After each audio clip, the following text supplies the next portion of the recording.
Good evening and welcome into Tennessee Volunteers Live here on the Voice of College Football Network.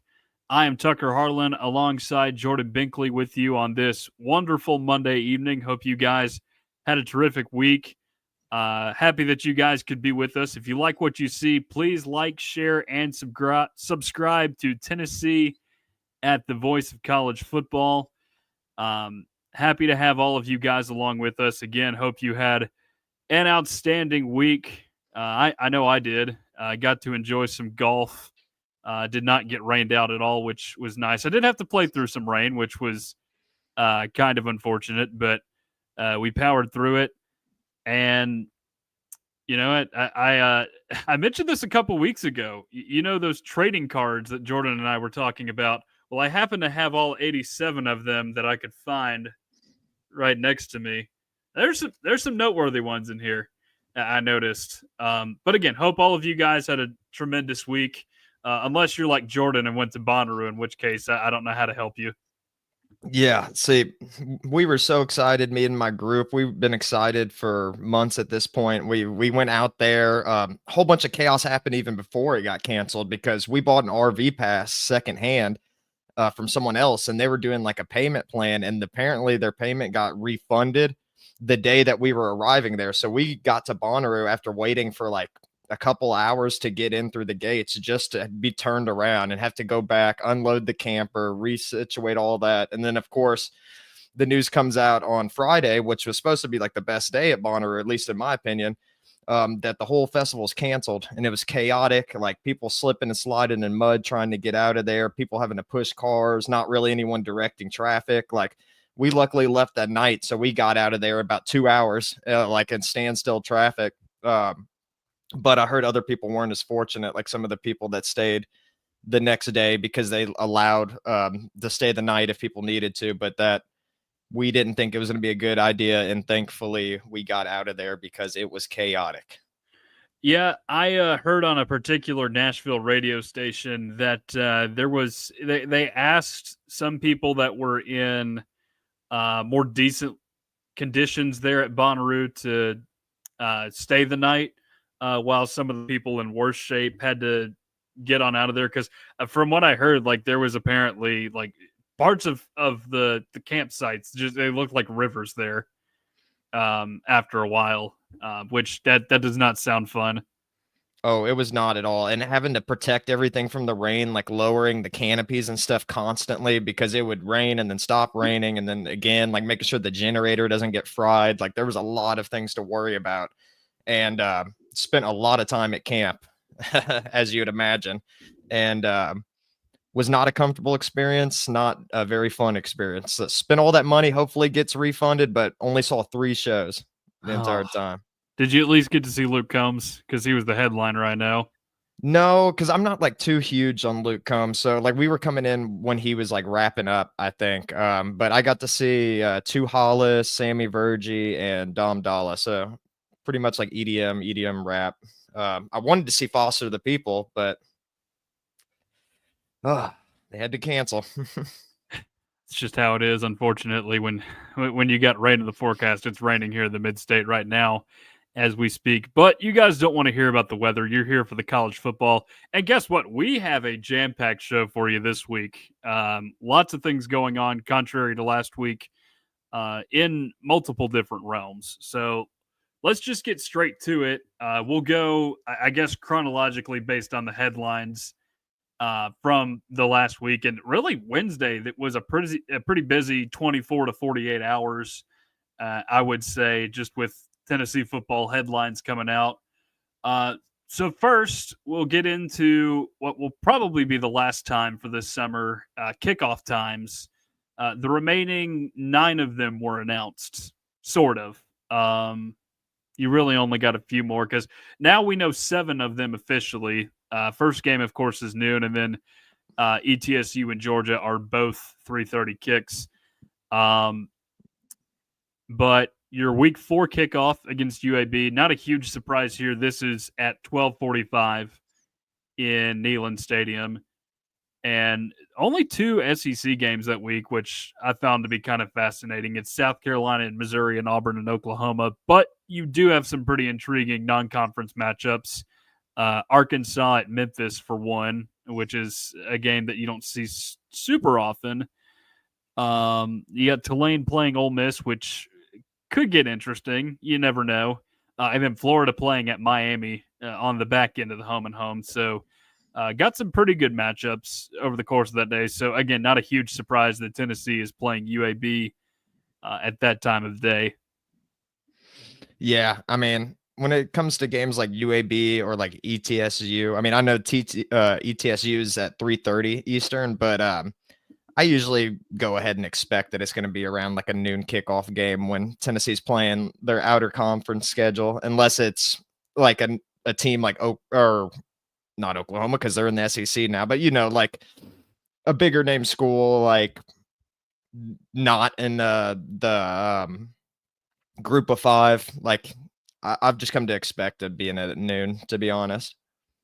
Yeah, although sometimes they do shuffle those around a little bit, like the 3:30 and 4:15 kickoffs are not always your marquee games, just depending on what ESPN wants to do. But again, no real surprise that game is a 12:45 kick. The other kickoff times that we know for sure, we'll start with Kentucky. We don't know the definite time, but we know it's a night game, which means Tennessee has now played a night game up there every single time it's gone up there after the infamous Matt Rourke receiver playing quarterback game in 2011. And even before then, it was mostly a night game. Like I remember the 2 overtime games in 07 and 09 were both night games that Tennessee won up there. So that game is typically a night game. And again, not a huge surprise to see that one there, just because it's become somewhat traditional at this point, I guess. Yeah, and plus, like I figure, like with how much Kentucky hates Tennessee, they want to have like the best crowd atmosphere that they can, the best chance of winning. And I mean, more often than not, it seems like night games get people wild up quite a bit. So, not really surprised there either. But about these flex games, what does that necessarily mean? Like that they could happen during the day or night? So you either have the afternoon kickoff, which is between like 3:30 and 4:30, or you have a night game, one of those two. And you're competing against other SEC games for that week. So like it's mainly dependent on how you do the week before. So let's say you go on the road and get a big win one week, and then you have a marquee opponent home the next week. Because you won last week, maybe the networks decide let's kick that game off between 6 and 8, and that, or 7 and 9, I guess, Eastern time. So that's kind of how that works. So we'll find out kind of as we go into the season where Tennessee will get some of those games, or all of those games, I should say. But yeah, this is this is, I think, one of the good things about ESPN getting these games is like you're able to plan in advance a little bit. Just seeing these kickoffs so far ahead, like you don't have to be at the stadium at whatever time in the morning because the game kicks off at noon. Those aren't being announced week of necessarily, unless of course you have a flex game. But even then, you're still not having to get up super early to go to those. And there are a handful of flex games on the schedule: Mississippi State, Oklahoma, Arkansas, Florida, Alabama. Am I missing anybody? I don't think so. Did you say Oklahoma? I did. Yeah, I think you got everybody then. Yeah. So those are all your flex games. And again, it's just dependent on who Tennessee is, or what other games are expected to kick off at those times. And then we got a couple other definite kickoffs. The homecoming game, which is New Mexico State, that is a 4:15 p.m. kickoff time, which again, not overly surprising. That's a game that is If you're not going to put it at noon, you're going to put it at 4:15, especially if you've got good SEC games elsewhere. Just trying to take a look at the schedule for that week. You've got Mississippi State playing Missouri at night that week, which is kind of an odd matchup. Florida and Ole Miss, I guess, is one of your more marquee games. Arkansas and LSU playing in the noon to 1 p.m. Eastern time slot is very weird, especially with the game in Baton Rouge. I know Tennessee benefited from that a couple years ago. Who knows? Maybe Arkansas can do the same. And then your others in that flex window for the night games and afternoon would be Oklahoma and Alabama and Texas and Georgia. So Tennessee and New Mexico State, certainly not the best game of the week in the SEC in week 12, which is November 10th through 16th, which I guess is just November 15th because the SEC doesn't have any Thursday or Friday kickoffs outside of the first week and last week of the season. Well, I'm definitely interested in seeing that rematch between Alabama and Oklahoma after what happened last year. I figured that's going to be a pretty good battle there. So I'm definitely going to figure both teams will be better this year than last year, especially Oklahoma. Because you go ahead.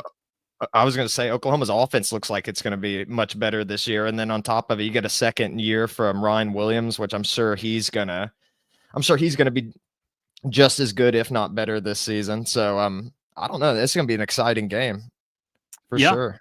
Yeah, it should be. But you better find a way to get some more receivers in the mix because Ryan Williams being the only guy last year, I think was something that hurt Alabama's offense. I agree. You can't have him running around the field the entire game just trying to get open. So Alabama's going to need a couple more pieces there. But looking at the schedule that we have on here, I'm kind of excited that the Florida game is flex because I think it'd be best case scenario if Tennessee does not play during the day, like hoping for a night game with Florida. I mean, I know you're hoping for a night game. I'm hoping for a night game because I feel like the heat in Florida is unbearable. And I've heard that the stadium is, I mean, I know it's a later game in the season. November 22nd. It's not going to be that unbearable. Well, I don't know anything about Gainesville and its weather besides I heard that it is extremely hot or can be. So any way to avoid that, I would be happy with for sure because I think it's hard to win in Gainesville. Trust me, not playing a September game down there makes all the difference in the world with that heat. Looking in that week, that's your what the Big Ten folks like to call your Cupcake Saturday in the SEC. You got a couple predetermined kickoff times already, especially the ones that are out of conference. Mizzou and Oklahoma would be your noon game that week, which is kind of odd. That's an 11 a.m. kick out there in Norman. And we don't know how Mizzou is going to be this year, so maybe that's a part of it. The other game Tennessee is competing against for that flex start time, which is 3:30 to 4:30, or that's somewhere in that 6 to 8 window, would be Arkansas and Texas down there in Austin. So, well, again, it depends a lot on how both of these teams do, particularly Tennessee and Arkansas over the course of the season. But if one, I think, starts to flame out a little bit, then you'll see that get pushed up to the 3:30 start time, I would imagine. Yeah, I mean, it doesn't – I mean, if everything plans out the way that Tennessee fans and Florida fans would hope, I think that it would get a good time slot for the game, especially with how much these two teams hate each other. And then the last start time that we have a definite idea of is the Vanderbilt game, final week of the season. That will kick off sometime between 3:30 and 4:30 Eastern time, which I think that is every year dating back to 2015 that game is kicked off in that window, in Neyland Stadium, at least. They've had a couple night games in Vanderbilt here and there, and then, of course, last year they had an early window game. But not a huge surprise to see it there just because that's kind of where it's been traditionally. Um, and obviously, rivalry weekend is fun and a little bittersweet too, because last weekend of the regular season, which is not, it's way more fun, objectively way more fun than the postseason in college football right now. But you got Clemson playing South Carolina at noon that day, which should be pretty fun if both Lenora Sellers and Cade Klubnik are healthy. A lot of the other kickoff times, though, are TBD right now. Don't know when Kentucky and Louisville is kicking off. Florida State, Florida is in the flex option, as is Alabama and Auburn and LSU at Oklahoma. We know Mizzou and Arkansas is kicking off at night, which I got to be honest, it feels kind of weird that game is kicking off on a Saturday night, because it usually feels like Arkansas, because they did for a while against LSU. That last game of the season was typically in that Friday spot, because now they're kicking off the Egg Bowl on Friday at noon, which just feels blasphemous, honestly. I know Mississippi State is not very good right now, but that just night.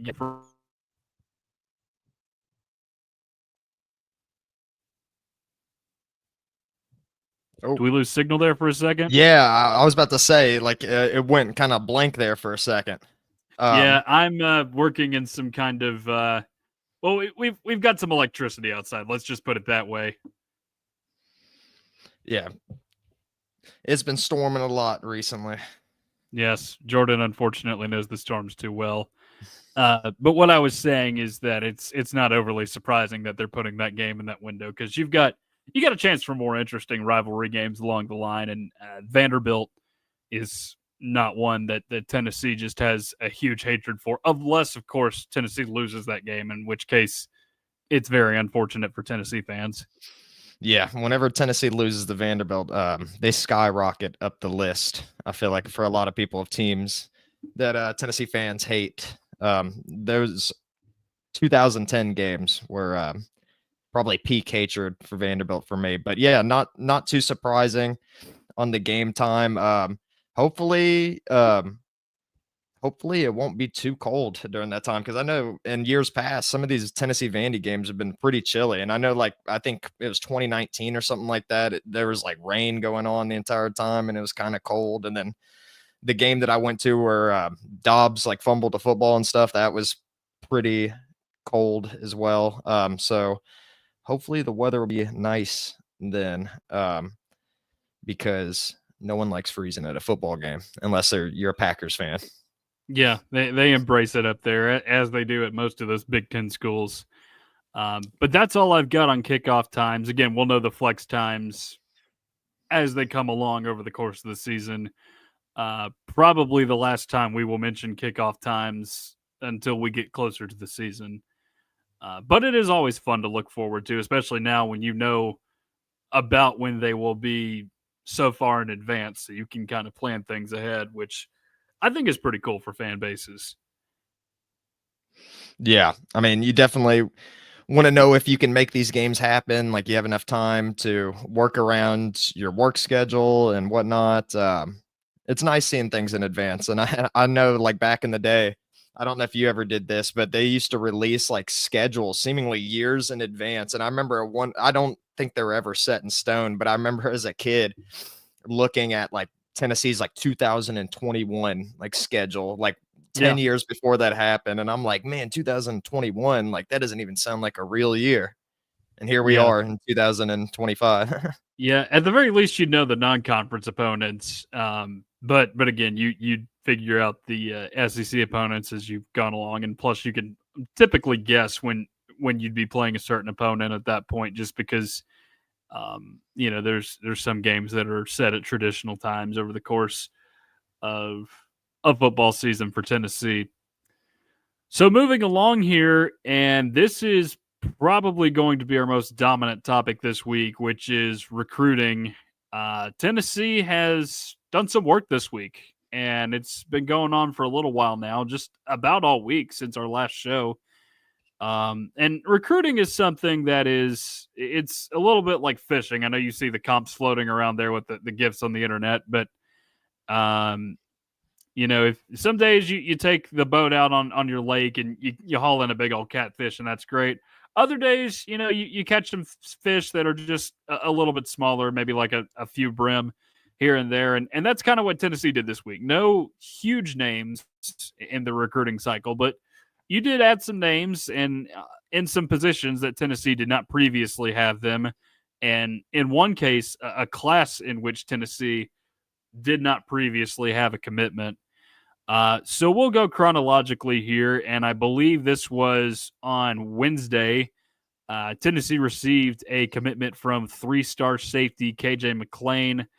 I believe Michigan State was the biggest competitor here for KJ McClain. He is out of Montvale, New Jersey. And the reason I laugh a little bit at that is I noticed in his highlight reel a certain school he was playing against was Bergen Catholic, which is home to an infamous Tennessee football quarterback in the last decade. I'll let you guys guess who that is. But Jordan, your initial thoughts on KJ McClain? Well, watching some of his highlights, he looks like pretty good. I know that he's listed as a 3-star and he's kind of light. I mean, that's not too much of a concern, I feel like, at this moment, because he'll definitely put on weight at Tennessee, but they have him listed at 165. But from his highlights, it seems like he's really good at returning interceptions after he gets them. Like, once he gets the ball in his hands, he can really move around. And one thing I was shocked, like, with him only being 165 pounds, I couldn't believe that he could lay some of the hits that he did. Like, he flipped some people a couple of times and seemed to have some power through on his tackles. And I've also seen here that his brother apparently signed with Ohio State Yep. for the 2024 class. So he's got a little bit of athleticism in his family, which I feel like is a good sign too. But I mean, he's just a 3-star safety, so not like super high expectations. But I mean, I like from what I saw from him. How'd you feel about him? Yeah, so watching, I know the first interception was kind of an arm punt, but he did make a nice return on that interception. I think he's a good angle tackler. Like some of the angles he had at guys over the course of his highlight reel. Not a dude that really pops out at you physically, but I mean, as a safety, you're not going to see that quite as much. But I think the big thing you want out of your safety is a guy that can, not let the play get behind him, and that's what you saw a lot of on the highlight reel. So hopefully he can find his way into the system. It's Tennessee's first defensive back commitment in this class. No corners just yet, although stay tuned because there could be a flip incoming. But yeah, that's my initial thoughts on KJ McClain. Good for Tennessee for getting him because you needed defensive backs in the class. But it's been a minute since they've found a safety that's been recruited or been rated within the top 100, and part of that too is just the fact that Josh Heupel being an offensive guy is just not going to be as attractive to some of these safeties, especially with the kind of offense he runs too, with the up-tempo stuff, even though we haven't seen it as much in recent years. But I think too, if you can coach this guy up, because I think a lot of defense is really just coaching, having guys in the right spots, and instructing them on what to do. So, but yes, I do think that he definitely has the fundamentals down. Just don't let the play get behind you, and really, really liked some of his angle tackling work. Yeah, and he's definitely something or a player that Tennessee needs. I mean, with how gutted they've been in the defensive backfield, especially like at safety, like it's much needed that he's going to be coming to the Volunteers. But I guess we'll just have to wait and see how he ends up being. But like you said, I think with the right coaching, that he could do well at Tennessee. All right, so that's commit number one of the week for Tennessee. He is, of course, a safety, KJ McClain. Got another safety this week, too, on Saturday. Luke Thompson who is another three-star safety committed to Tennessee on Saturday. Looks like he is a legacy as well. Both his parents ran track at Tennessee, and his grandfather, I believe, played wide receiver in the 1970s here at Tennessee.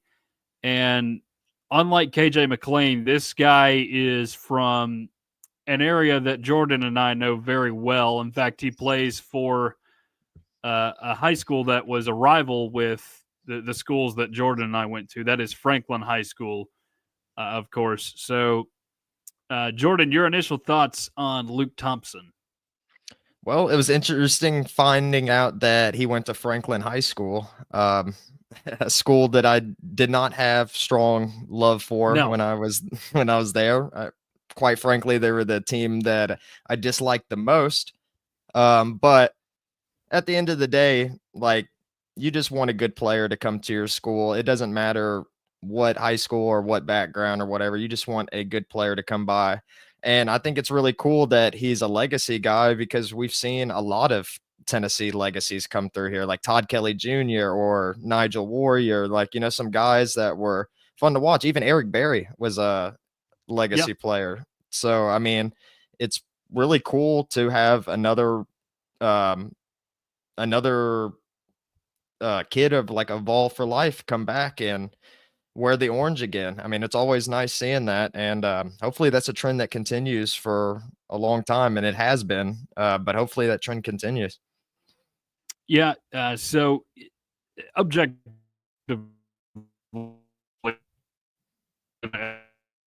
Not saying this because I look at just the schools here in Williamson County, and usually like it's Independence or Ravenwood or one of those schools, maybe Summit every now and again. You'll have like one guy that really stands out. For the most part in Williamson County, though, you get good all around teams, but not a ton of standout players. And I guess Centennial has in a couple cases here lately with Tyrell Dotson and Emmanuel Hall, but again, just not a ton of guys that really stand out to you.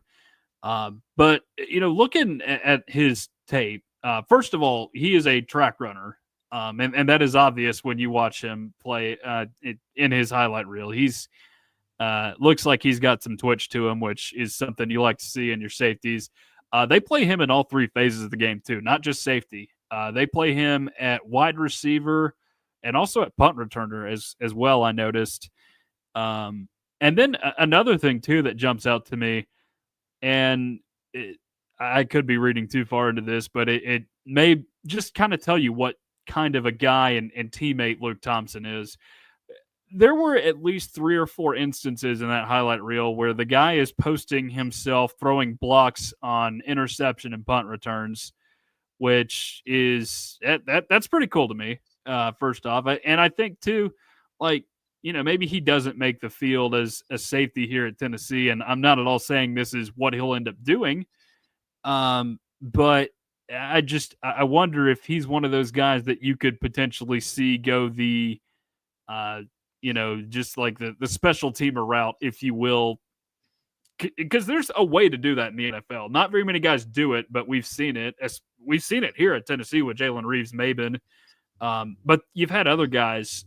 Is it Matthew Slater that played for the Patriots forever that was just a special teamer as a receiver? Okay, so he's one. Brandon Bolden, the running back that went to Ole Miss, had a decent career at Ole Miss, just played for some pretty bad teams.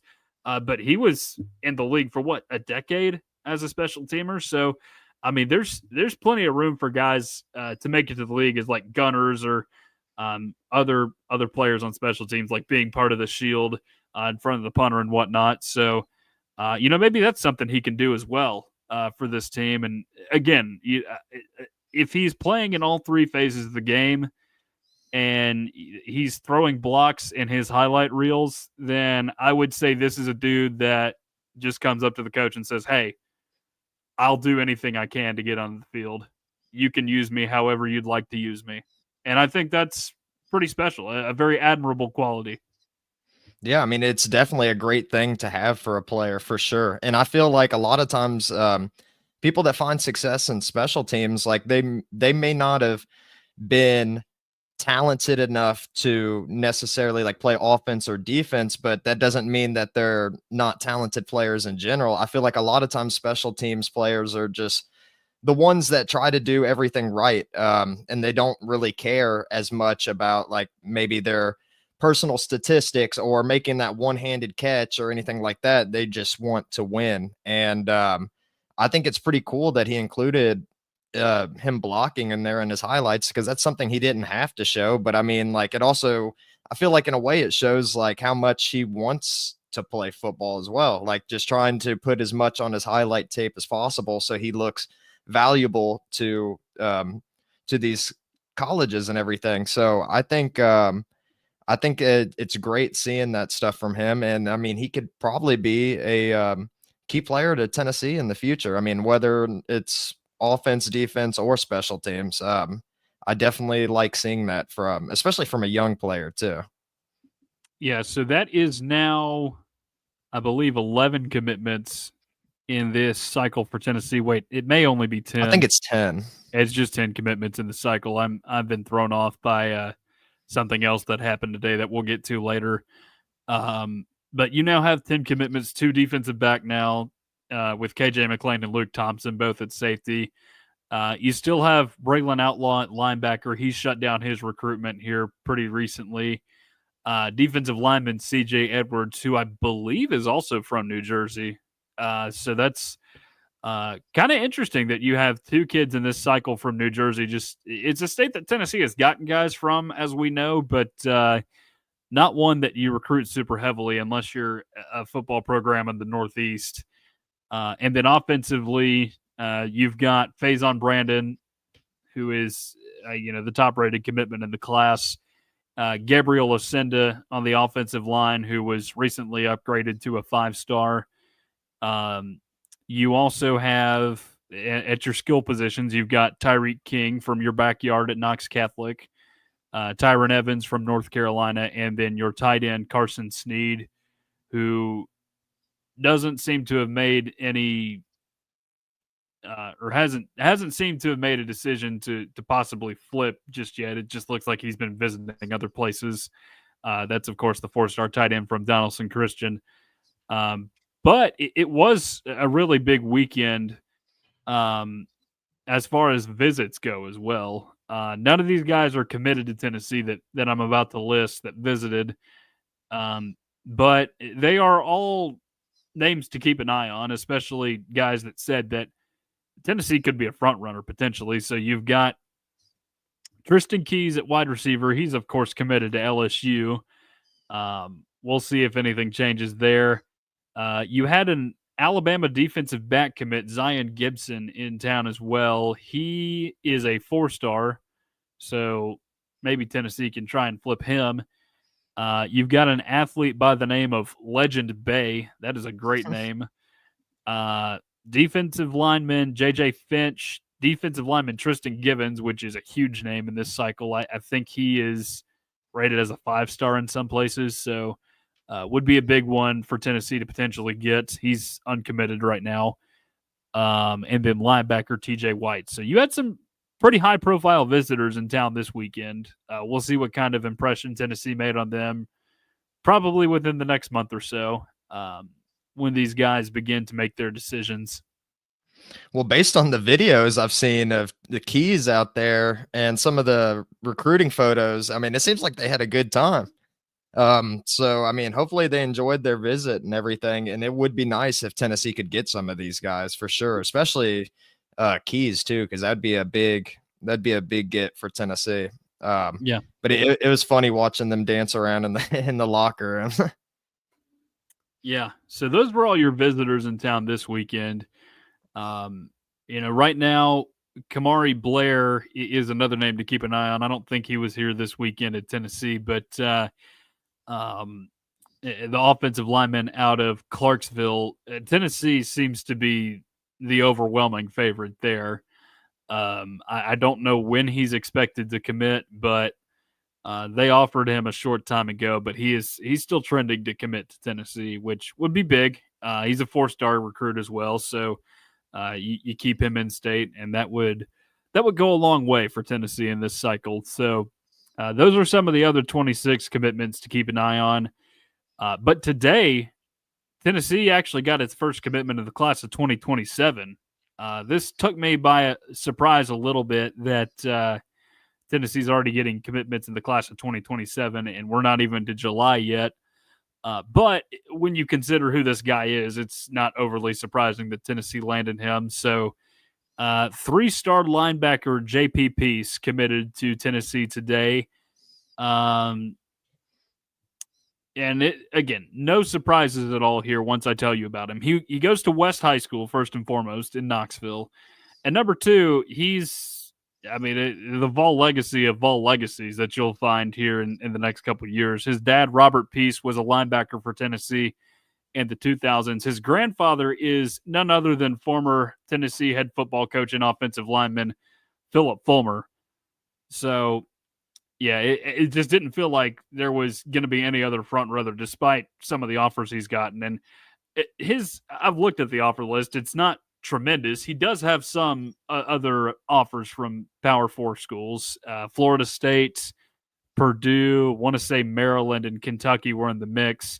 But when you are that kind of a legacy at Tennessee, I think you throw all that stuff out. You're going to find your way to Tennessee any way you can, and I think that's exactly what we're seeing here with JP Peace. Yeah, I mean, he's probably someone that's always dreamed of playing football at Tennessee, with his grandfather being Philip Fulmer and his father being a player during some of the great times at Tennessee. Like I said, his dad played from 2000, 2003. I mean, it's probably the last time that Tennessee was pretty good. I mean, outside of like the Hendon Hooker years briefly. I mean, it's nice seeing him come to Tennessee. Like we were just talking about the legacy players, and then once again we got another one for the class of 2027. And if I'm not mistaken, I think that Jason Witten's son is in that class as well, and it would be interesting to see if he ended up committing to Tennessee as well, because I think he's a highly rated linebacker right now. Yeah. Yeah, I don't know how high Tennessee is on his radar necessarily. I want to say some of the Texas schools are interested, which makes sense because he's an in-stater for them. yeah, but I mean, it's great that Peace is coming to Tennessee. Hopefully, the Vols get Witten as well. But yeah, I mean, and he's got decent size on him too. I mean, he's 6'3", 215. He'll put on weight for sure once he gets to Tennessee. And one thing that I thought that was interesting when I was looking him up is like how much he looks like Philip Fulmer. Like he looks like a young Philip Fulmer. It's pretty crazy. Yeah. Well, he's a few pounds skinnier, I guess. Well, yeah. He's certainly not playing offensive line. But you're right, though. 6'3", 215 for a guy that just finished his sophomore year of high school is pretty impressive, because that's about the size of most offensive linemen in the high school ranks, but he looks way more athletic than your average high school offensive lineman. Watching the tape, because I did get to watch some of it this afternoon. Again,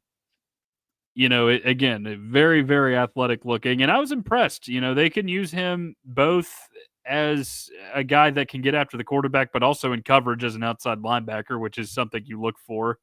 I would imagine he'll probably put on some pounds when he gets to college, and even just here in the next couple of years. But yeah, I think the second play on his highlight reel was him dropping back and picking off a pass, which that's good. It's good that he's able to do that. And then, of course, we saw him getting after guys in the backfield for a good chunk of that highlight reel.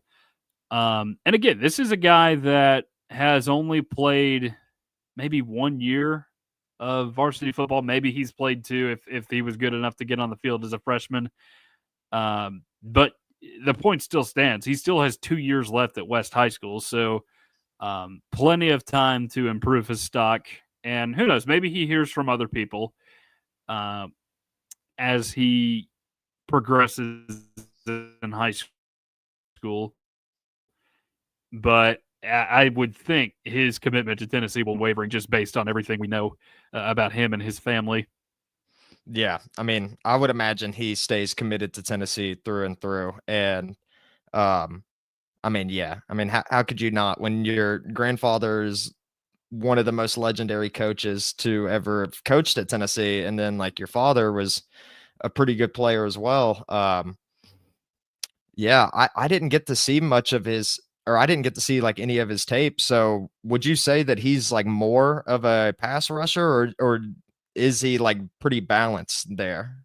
Because you said he's good at pass coverage as well.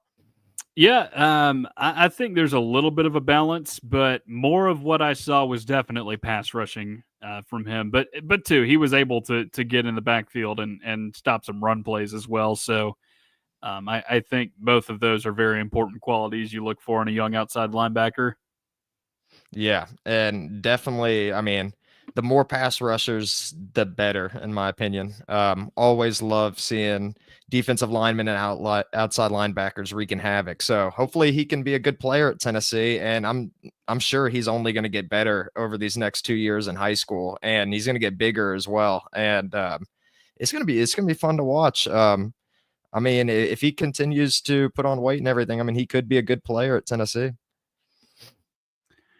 All right, so that's all the news and notes that I have on recruiting for this week. Again, very busy week, and I'm sure we're going to have plenty of more recruiting to talk about as the summer goes along. Just with it being the time of year that these guys are looking to make their decisions, um, just with nothing else going on, and I think we're going to see plenty more of it over the next month or so, maybe even more than that.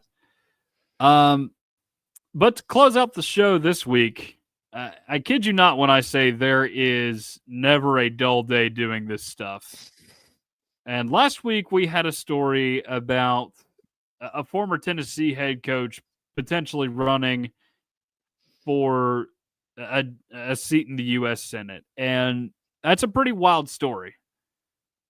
This next story that I'm about to get into is maybe even a little wilder than that.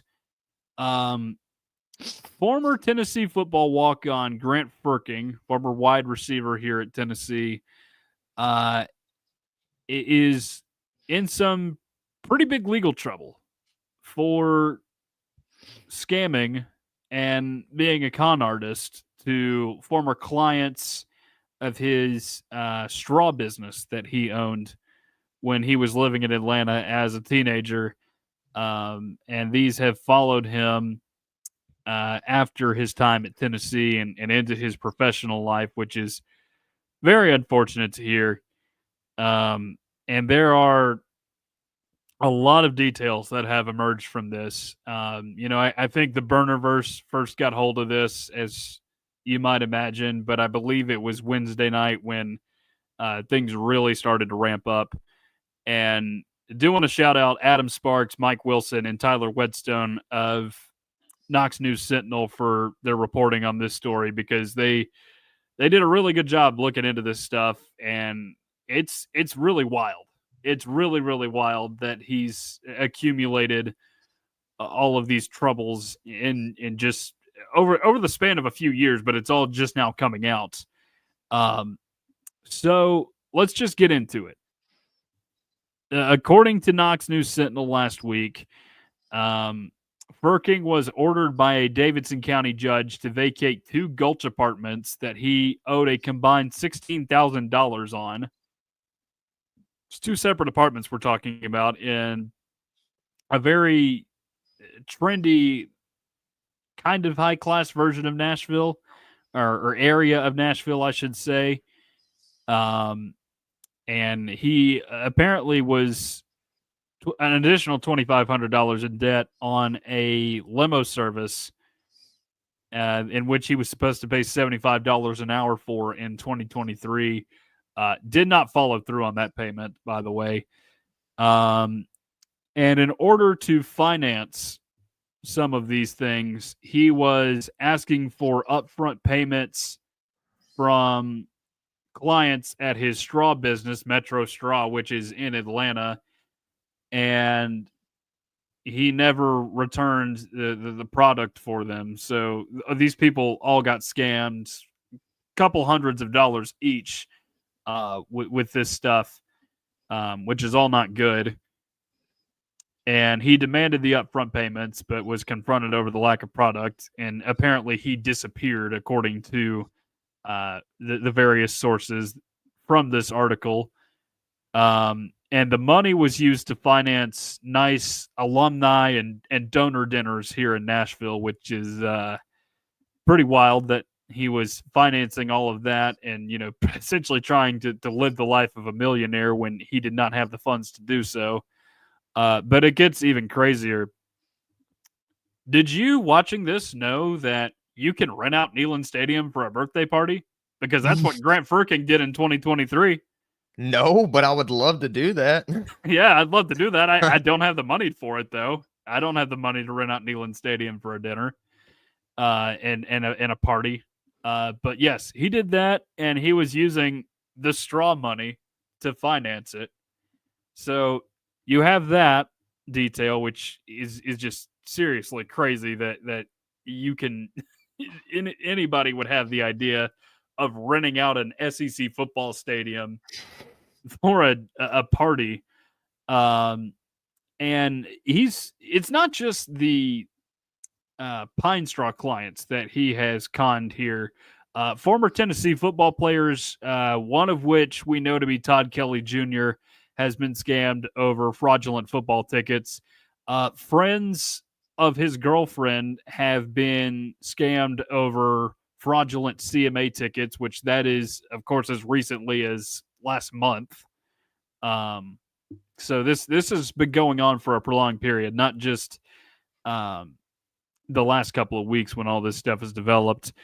And he used this money to attain donor status at Tennessee as well. And he was kind of heralded as this guy that you look to for NIL business ventures when it first got big in 2021. And of course, it earned him an appearance on the Feinbaum show that very same season. And that leads me to my next point. He was serving at Tennessee in like an advisory consultant role in the football program, kind of overseeing off-field matters for Josh Heupel. And while doing this, he was also an employee at On3 Sports in Nashville. And he repeatedly denied to Shannon Terry and all the higher-ups at On3 that he had any involvement in the Tennessee football program. And, Shannon Terry's official statement said that he lied to them and that there is an investigation ongoing into all this stuff. I think the truth may be that they could have known about this. On3 very well could have known about this because here's the thing. If Pete Nakos knows everything about everyone in college athletics, there's no way they didn't know Grant Furking was doing this stuff. And it also makes you wonder, like, is he a guy that is, maybe delivering some of these scoops to On3? Maybe that's why On3 seems to know literally everything about everyone in the program before some of the other people that cover Tennessee athletics do.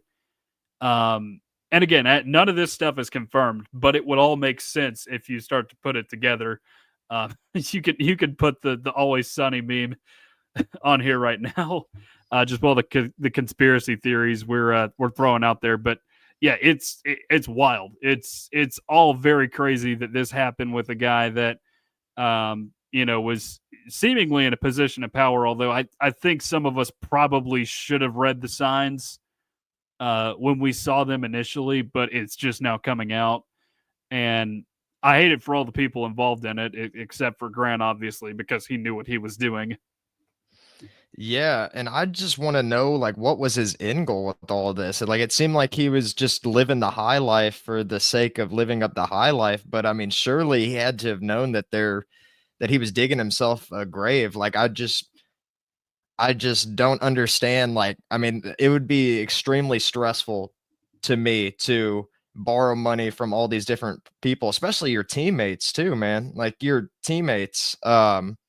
And just having so many people that you owe money to, and it just seems extremely stressful. I don't know why anyone would want to put themselves through anything like that. And the unfortunate part about this situation is, from everything that I've read, he was considered to be a good teammate and a good leader on the team. And I mean, he was, I think he was had an academic honor roll too. I mean, he was a walk on, so you would assume that he was a hard worker to get to that point.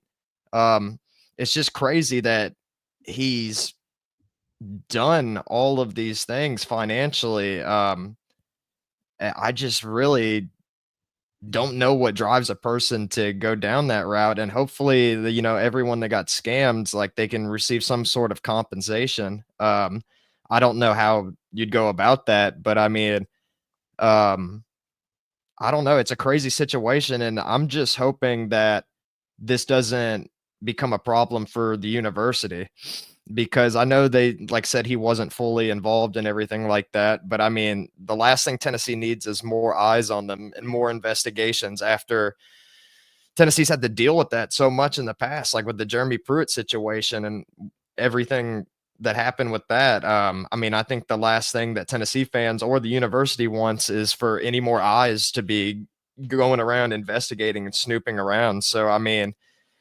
of course, like we'll keep you all updated as like this news, as more news comes out. But it's interesting, and it seems like he's pissed a lot of people off too. I mean, I'm reading this quote right now that some guy named Doug Proctor said called Grant Firking a lying, unscrupulous SOB Yes. in one of his quotes. Yeah. Most unscrupulous liar was, according to one Yelp review. I don't know if that was Doug or not. But again, I think this is a story that could have more details to it here in the coming weeks or months potentially. But I don't think Tennessee itself gets in trouble for this, especially just with the fact that it wanted to go ahead and disassociate with Grant Firking. I think that was the smart thing to do. But I do wonder, just because he's been looked at as this guy who is, again, a guy that is a model for how to do NIL by athletes over the course of the last few years, in which it's become a thing and it's become popular in college athletics. On3 has been putting out all these NIL valuations of players. I don't know if he had any kind of hand in that or what, but that's a troubling sign for, uh, just guys that think they are worth a lot more than they are at this level. Um, and then too, just looking at it from a Tennessee side, like, was a portion of your NIL collective based on scammed pine straw money. Um, Again, that has not been confirmed, but we do know that he achieved donor status while working in his advisory consulting role with the university. So, again, that is very much a possibility. Maybe there was some mismanagement on the NIL front just because he was kind of asked to oversee some of that. And it does worry you a little bit if that is, in fact, what happened. Again, none of this is confirmed, but you start to connect the dots, and it looks like it is at the very least a possibility that something like that happened. Yeah, and I think it's a little concerning too that a scam artist was able to, be associated with the University of Tennessee. I mean, I'm sure, like, like with him being a former player and everything, and like I've read that people like really seemed to like him and everything and thought that he was a good person or at least a good teammate.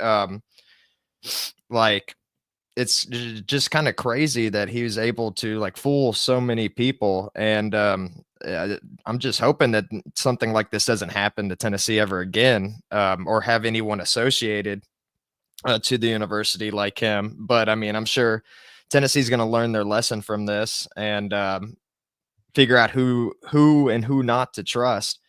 But it's just quite crazy that all of this is happening. I mean, I don't I'm just still struggling to see what his motive was for all of this. Like just knowing that eventually you're gonna get caught. I mean, I guess just enjoy like a couple of good years living on top and then just face the consequences later. But I mean, I don't know. I mean, he's gonna be owing lots of people money, and I don't know if they've said anything about prison time or anything like that. But I mean, Oh, hold on. Now that you say that that, there are two different Georgia police departments that are on his tail, that are looking for him just over this fraudulent money.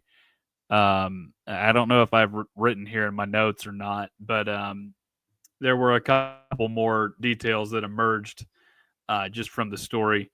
Um, I don't know which police departments exactly it was, but it's two in the Georgia area. I want to say Roswell, and then maybe one other. But yes, they are after him in Georgia. I believe last thing they heard about his whereabouts, he was somewhere in Texas with his family. But that's what we know in that situation. And to answer your question on the motives, I think it was just to try and enjoy some time living the high life, because, and not that I saw him all the time in college, but social media, it can be pretty revealing depending on how you use it. And Grant was a guy that, he's always trying to pose with the star players of the Tennessee football team. Not to say that they weren't good friends off the field, but he's always been a little bit of a clout chaser, and wants to have some involvement in that stuff. And um, I think there were signs. Again, we just kind of ignored them. But to answer your question on the motive, this is definitely a guy that wanted to be a millionaire, but did not have millionaire funds, as opposed to what we had been told by the Athletic in 2018, when they put that piece out about him on his straw business that he ran as a teenager. yeah, I mean, it's just a lot to take in with this situation. So like so they are currently looking for him, so they don't have him in custody right now. No, and I don't know if what any of that stuff looks like for him going forward, but I do know uh, that they are searching for him actively. You got two different police departments that are searching for him, and because he's conned a lot of people out of some money here recently, um, not just with his straw business, but then also in the CMA, um, the CMA tickets and the football tickets. Okay, so this was June 12th. Police in Georgia investigating ex-Tennessee football player Grant Frooking for potential theft. That's from Adam Sparks. No new details have emerged since then. So um, I don't know if this is potential theft. It seems pretty probable to me that you've got 3 or 4 different suspects, or not suspects, victims, and uh, calling attention to the fact that they may have been conned out of hundreds of dollars over undelivered pine straw. And I imagine this situation that he's put himself in. I mean, there's a lot of unhappy people, and I don't know if he's gonna be able to charm the court whenever he eventually has to go there. I mean, I imagine that there's going to be a lot of angry, upset people, and I don't think anyone's going to really have sympathy for him. So, I mean, it's like, was it all worth it? Like, was it all worth it to do all of this, to like burn all these bridges with people that you were probably close with, to get into legal troubles, to act like someone that you're not? I mean, I can't wrap my mind around like having wanting that much stress in my life. Like I just don't think what he received was really worth it for like all everything that he had to do. I mean, it's just a sad situation, and I just really hope that everyone that was involved, all the people that got scammed, I hope that they can get some kind of reassurance from this whole situation. And, hopefully he faces the proper punishments. I mean, regardless of him being a former Tennessee player or not, I mean, at the end of the day, like, it doesn't matter if you played college football or if you played in the NFL or anything like that. Like, we just want to see more good people in the world. So, I mean, I don't have any sympathy for him. And, like I said, let's just wait and see how it goes. And hopefully everyone can be happy at the end of the day. Yeah, note to future Tennessee football walk-ons: be like Will Brooks, not Grant Furking. That's my message for the day. Be the guy that tries to get on the field, and I think he played a grand total of like 6 plays here, Grant Furking, and that's over, or maybe more than that, maybe like 9 plays in 6 seasons, and they kind of just put him in there in the Mizzou game and 22 just to be like, hey, here you go. You've been a good teammate for us, but turns out maybe he wasn't that good of a teammate. Yeah, and I would imagine people aren't gonna trust him moving forward. I mean, anyone that knows what he's done or like just everything with that situation. I mean, it's gonna be hard to trust a man like that again, and especially not with your money. That's for certain. All right, Jordan, that's about all I've got for tonight. Do you have anything else we may have missed from earlier this week? I think we've covered the main pieces of it.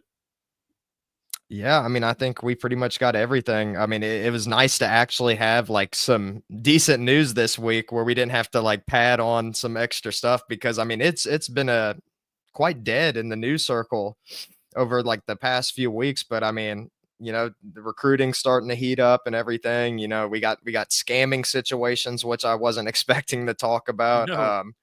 So I mean, like, hopefully more good news continues to come, and of course, like, we'll provide it to y'all whenever when we hear or read about it. And yeah, like, we appreciate y'all coming to listen every single episode, and we're glad to make this a thing. And we'd love to have y'all reach out more and like have some conversations with y'all, and just make this a fun time, because at the end of the day, this is all for the fans. Everyone here is either excited to see Tennessee win or excited to see Tennessee lose. So whichever avenue you came to watch our videos, we're glad that we could provide that to y'all.